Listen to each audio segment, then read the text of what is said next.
আজ হাওড়া জেলায় নওশাদ সিদ্দিকী ঢোকার সাথে সাথে জনতার বাঁধ ভাঙা উচ্ছ্বাস। যে ছবি একেবারে আপনাদেরকে দেখানোর চেষ্টা করছি, হাওড়া জেলায় নওশাদ সিদ্দিকী প্রবেশ করার সাথে সাথে এ যেন একেবারে জনজোয়ার। আপনাদেরকে দেখানোর চেষ্টা করছি আজ নওশাদ সিদ্দিকী এসআইআর সহায়তা শিবির ও জনসভায় উপস্থিত হন হাওড়া জেলার খলিশানি মালপাড়া উলুবেড়িয়া এলাকায়। সেখানে একেবারে দেখতে পাচ্ছেন হাজারে হাজারে মানুষ কিন্তু জমায়েত করে। নওশাদ সিদ্দিকী যাওয়ার সাথে সাথে মানুষ একেবারে তার সঙ্গে একবার সাক্ষাতের জন্যে একেবারে কিভাবে নওশাদ সিদ্দিকীকে দেখার জন্য সেখানে ভিড় করেছে সেই ছবি একেবারে আপনাদেরকে দেখানোর চেষ্টা করছি। আজ এই সভা থেকে নওশাদ সিদ্দিকী কী বার্তা দিলেন সেটাও আপনাদেরকে শোনানোর চেষ্টা করব। 2026 বিধানসভা ইলেকশনের ঘোষণা হওয়ার আগে থেকেই নওশাদ সিদ্দিকী বাংলার এক প্রান্ত থেকে অপর প্রান্ত যেখানেই যাচ্ছে মানুষের বাঁধ ভাঙা উচ্ছ্বাস। মানুষ যেন নওশাদ সিদ্দিকী তথা আইএসএফের থেকে এক নতুন দিশা পাচ্ছে, এ ছবি তারই প্রমাণ দেয়। নওশাদ সিদ্দিকী যেন বাংলার প্রতিটা প্রান্তে প্রান্তে একটা করে নওশাদ সিদ্দিকী প্রয়োজন, এই কথা যেন বাংলার মানুষ বলতে চাইছে। সরাসরি আপনাদেরকে সেই ছবি আপনাদেরকে দেখানোর চেষ্টা করছি। নওশাদ সিদ্দিকীর জনপ্রিয়তা দিন দিন বেড়েই চলেছে, সেই ছবি আপনাদেরকে দেখানোর চেষ্টা করছি। আজ নওশাদ সিদ্দিকী থেকে কী বার্তা দিলেন এবং আপনাদেরকে সেটাও আমরা শোনানোর চেষ্টা করব। আমাদের চ্যানেল নতুন হলে চ্যানেলটি সাবস্ক্রাইব করুন, ফেসবুক পেজে দেখলে পেজটি ফলো করবেন, ভিডিওটি প্রচুর পরিমাণে শেয়ার করুন। একেবারে সরাসরি সেই ছবি এক্সক্লুসিভলি আপনাদেরকে দেখানোর চেষ্টা করছি। নওশাদ সিদ্দিকীর আজ হাওড়া জেলায় দুটি সভা ছিল। আপনাদেরকে জানিয়ে রাখি, রক্ত অর্পণ শিবিরে উপস্থিত থাকছে উনসানি মোল্লাপাড়ার জগাছা এলাকায় তিনি উপস্থিত ছিলেন বিকাল 3:30 থেকে, এবং এসআইআর সহায়তা শিবির ও জনসভায় উপস্থিত হন খলিশানি মালপাড়া উলুবেড়িয়া হাওড়া জেলার মধ্যে। 5:30 থেকে আজ এই সভা অনুষ্ঠিত হয়। সভা শুরু হওয়ার আগে থেকেই কিন্তু হাজারে হাজারে দর্শক ভিড় করতে থাকে। প্রিয় নেতা নওশাদ সিদ্দিকী এখানে এসে কী বার্তা দেবেন, ভাঙড়ের বিধায়ক নওশাদ সিদ্দিকী আজ এখান থেকে কী বার্তা দিলেন, সরাসরি আপনাদেরকে সেই ছবি আমরা শোনানোর চেষ্টা করব। সরাসরি আপনারা শুনতে থাকুন।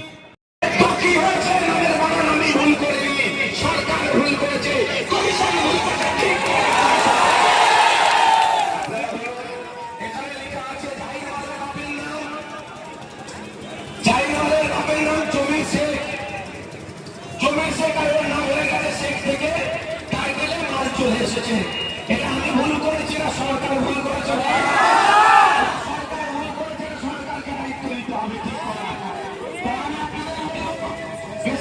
আতঙ্কিত হবেন না। যখন পশ্চিমবঙ্গ হাইওয়ে ওখানে সরে আসতে হবে, ভাই আমার শোনো, ভাই আমার হাইওয়ে এখানে চলে আসো, ভাই আমার প্রশাসনকে তার কাজটা করতে দাও। কিছু বিপদ হয়ে গেলে আমরা আবার প্রশাসনকে বলবো কি তাকে ট্রেনে ঘুমাচ্ছিল, তাহলে প্রশাসনকে তার কাজটা করতে দিতে হবে। ভাই এদিকে চলে আসো। তো আপনারা চালিয়ে রাখেন, যখন এসআইআর লাগু হয়নি পশ্চিমবাংলায়, এসআইআর হবে হবে হচ্ছিল, তখন থেকে আমি বলা শুরু করেছিলাম কি আপনারা আতঙ্কিত হবেন না। সেই সময় তৃণমূলের অনেক বন্ধুরা আমাকে কি বলেছিল, অমুকে দালাল তমুকে দালাল। আজকে যদি আমার জাহির ভাইটি আমার কথা শুনে আতঙ্কিত না হতো তাহলে হয়তো সাথে প্রাণী মানত। কিন্তু মমতা ব্যানার্জির কথাতে ভরসা করেছিল, হয়তো শুভেন্দু অধিকারীর কথাতে ভয় পেয়ে গিয়েছে। 1.5 কোটি রোহিঙ্গা আছে, জাহিরের টাইটেল মিলছে না, সেই জন্য জাহির ভয় খেয়ে গিয়েছে।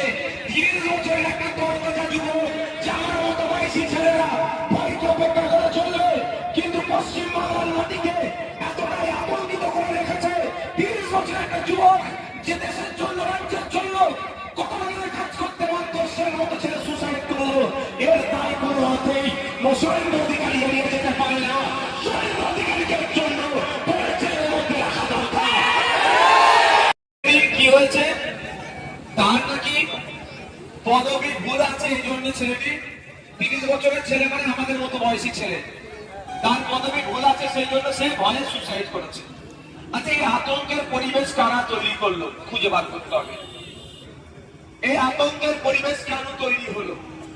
এই বালপাড়ার মানুষেরা যারা আমার বাপের বয়সী মানুষ, তাদেরকে বলবো 2002 সালে আপনারা এসআইআর দেখেননি, তখন তো কেউ সুসাইড করেনি, তখন তো কেউ মারা যায়নি, তখন তো কাউকে আতঙ্কিত করা হয়নি। তাহলে 2025 সালে এসে এসআইআর এর আতঙ্কে কেন সুসাইড করবে? এই আতঙ্ক ছড়াচ্ছে কে? শুভেন্দু অধিকারী আতঙ্ক ছড়াচ্ছে। শুভেন্দু অধিকারীকে আতঙ্ক ছড়ানোর জন্য কেন মমতা ব্যানার্জির পুলিশ গ্রেফতার করেনি, এর জবাব মমতা ব্যানার্জিকেই দিতে হবে।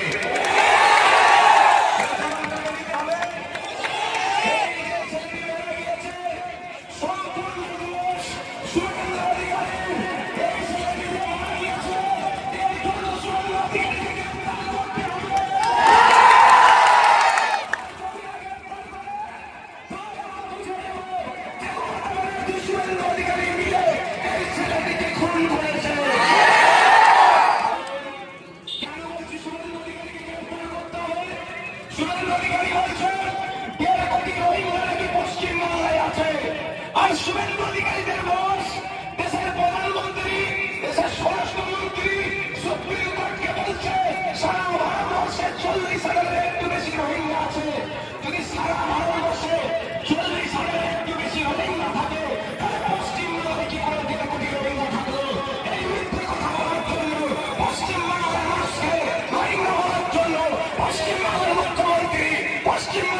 শান্তির কাজ হবে শুভেন্দু অধিকারীকে ভারতের জেলের মধ্যে রাখা।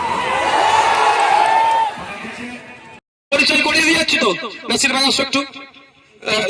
আর কি আছে অঞ্চলে এখানে? উলবেড়িয়া পূর্বের কারা আছে? আসো সব উলবেড়িয়া পূর্বের যারা আছে দেখিয়ে দিচ্ছি। কারোর কাছে যেতে হবে না, এদের সাথে কথা বলবেন। যদি ঘটনাক্রমে কারো নাম আসেনি, ওই আমার জাহির ভাইয়ের মতো ভুল কাজ করবেন না, আমি অনুরোধ করছি। কি করবেন? এদের সাথে যোগাযোগ করবেন যে তোদের ভাইজান আমরা শুনে, আমার ভিডিও তো অনেকজন শুনছেন, তো অনেকজন দেখছে, তো অনেকে আসতে পারেনি। যদি কারো নাম না আসে, যদি এখান থেকে বলবে ভাইজান এসে কলসারির যার নাম কি মালপাড়াতে এসে বলে গিয়েছে, যদি কারো নাম না আসে তার জন্য ভাইজান আইনি লড়াই করবে। তো আমার অমুকের নাম আসেনি, ধর কাগজের জেরক্স ধর ভাইজানের কাছে পাঠা। আপনাদের আর কিচ্ছু করতে হবে না, বাকিটা কে বুঝে নেবে। আপনাদের ভাই বিশ্বাস করেন তো? এই কজন বিশ্বাস করেন যে ভাইজান আমাদেরকে বিপদে ছেড়ে যাবে না? এই বিশ্বাসটা হয়তো হাতটা একটু তুলে রাখুন, হাতটা তুলে রাখুন। এই বিশ্বাসটা করেন তো ভাইজান আপনাদের বিপদে ছেড়ে যাবে না? এই বিশ্বাসটা করেন তো? এখানে কথা দিয়ে যাচ্ছি, শুভেন্দু অধিকারী মমতা ব্যানার্জি মিলে একটা বৈধ ভোটারের নাম কাটতে পারবে না। যদি কোনো বৈধ ভোটারের নাম বাদ যায়, আমরা আইনি লড়াই করবো। আপনারা নিশ্চিন্তে থাকুন, আপনাদের জন্য আইনি লড়াই করবো। বসো। ঠিক আছে, কি বললাম মাথায়? এই উত্তরপত্রটাই আইনি লড়াই করার জন্য যথেষ্ট। কারণ যদি মাস্টার মশাই দেখেছি আমি সঠিক উত্তর দেওয়ার পর আমার উত্তরপত্র যদি লাল কালি মেরে যায়, আমার কাছে কিন্তু একটা কপি আছে ভাই, মাস্টার কিন্তু এড়িয়ে যেতে পারবে না। তো সুতরাং যখন উত্তর কপি আছে, যদি মাস্টার আমার উত্তর আমার ওনার কাছে যেতে গিয়েছে যদি কেটে দেয়, আমার কাছে একটা কপি আছে। এই কপিটা নিয়ে কি করবেন? ভয় পাবেন না, ওই জাহির ভাইয়ের মতো অন্য ভুল কাজ করে ফেলবেন না, নিশ্চিন্তে থাকবেন। কথা দিয়ে যাচ্ছি, এখান থেকে ফুরফুরাশরী বেশি দূর নয়। পারলে আমার নেতৃত্বের সাথে কথা বলবেন, যদি মন না মারে সিধে ফুরফুরাশরীফে চলে যাবেন। জানেন 8ই ডিসেম্বর ফুরফুরাশরীফে ইউনিভার্সিটির প্রোগ্রাম ছিল, বড় ভাইয়ের আপনাদের জন্য প্রোগ্রাম বাতিল করেছে। 7 তারিখে লিস্ট বার হবে, যদি ঘটনা চক্রে কারো নাম বাদ পড়ে যায় সে আতঙ্কিত হবে, তাই তার পরের দিনের জন্য পুরো প্রোগ্রাম বাতিল করেছে। আমার বড় ভাইজান বাড়িতে থাকবে, তার কাছে একটা জেরক্স কপি দিয়ে আসবে। আপনাদের হয়ে মাস্টার মশাই আপনার সঠিক উত্তরপত্রকে কেটেছে, তাই মাস্টার মশাইয়ের বিরুদ্ধে, মাস্টার মশাইয়ের সরকারের বিরুদ্ধে আইনি লড়াই করার জন্য 8 তারিখেই আপনাদের জন্য সমস্ত প্রোগ্রাম বাতিল করে বাড়িতে বসে থাকবে আপনাদের বড় ভাইজান। আমিও তার সাথে থাকবো, আপনাদের হয়ে লড়াই করবো। ভাই আর পাওয়ার দরকার আছে। আমার এই জাহির ভাইয়ের মতো ভুল কাজ করবেন না তো ভাই, জাহির ভাইয়ের মতো কেউ ভুল কাজ করে ফেলবেন না। আমি শুনেছি মমতা ব্যানার্জি বলেছেন এসআইআর আতঙ্কে যারা মারা গিয়েছে একটা করে চাকরি দেবে। জাহির ভাইয়ের পরিবার চাকরি পেয়েছে? যোগাযোগ করতে হবে। ফুটেজ নিয়েছে মমতা ব্যানার্জি। আমার জাহির ভাই দুনিয়া ছেড়ে চলে গেল, তার দলের লোকেরা এসে অনেক কিছু বললো। আমি সকলে আসতে পারতাম, এই ভাই আমাকে আসতে বলেছিল। আমি কি বলেছি ভাইকে বলো, কি বলেছি আমি কথা বলেছি যে ভাই আমি পরে আসবো, আগে চাকরিটা নিয়ে নাও, যা পাবে নিয়ে নাও, পরে আসবো। মিথ্যে কথা বলছি আমি? ওখানে আরো কজন ছিল তো ভাই, আরো কয়েকজন ছিল তো। কি বলেছি আমি? ভাই আমি যখন তখন চলে আসবো, আমি পরে আসবো, আগে এই সময় চাকরি টাকা দেবে নিয়ে নাও, ছাড়বে না, জিজ্ঞাসা করো।